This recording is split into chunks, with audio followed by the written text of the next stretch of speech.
வைக்கிறதுக்கு முன்னாடி திரு போடணும் அப்படின்னு சொல்லியிருக்காங்க. ஆனா திரு போட்டு இங்க நம்ம உலகமே கூப்பிடுற இளையராஜா வந்து இதே பொது மேடையில வந்து ஒருத்தர் வந்து எல்லாருக்காலையும் விழுந்து மன்னிப்பு கேட்டார்ல. இல்ல அது கூட கேட்கறது வாடான்றதுக்கும் அவர் தான் மன்னிப்பு கேட்டாரு. என்னன்னா அவர் அதற்கான விளக்கமும் சொல்றாரு.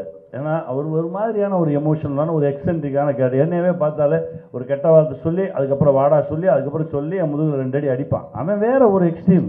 அவன் அன்பின் உச்சத்தில் ஒரு சில விஷயங்கள் வெளிப்படுத்துகிறான். அதை வந்து நான் அப்படி தான் பார்த்தேனே தவிர மிஸ்கினே நான் எந்த இடத்துலையும் தவறாகவே பார்க்கல.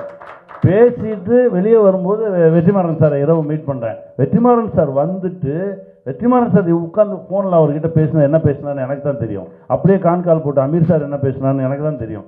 அதுக்கப்புறம் தான் இதெல்லாம் என்ன நடந்துச்சுன்னு. என்னன்னா ஒரு மனிதன் தன்னுடைய அன்பின் வெளிப்பாடு அது உச்சம். அது என்ன வேணால் நடக்கும். இப்போ நம்ம ஊர் பக்கம் போனீங்கன்னா ஒரு கெட்ட வார்த்தை தான் ரொம்ப அன்பான சொல்லு. அதை நீங்கள் எல்லா இடத்துலையும் சொல்ல முடியாதுல்ல.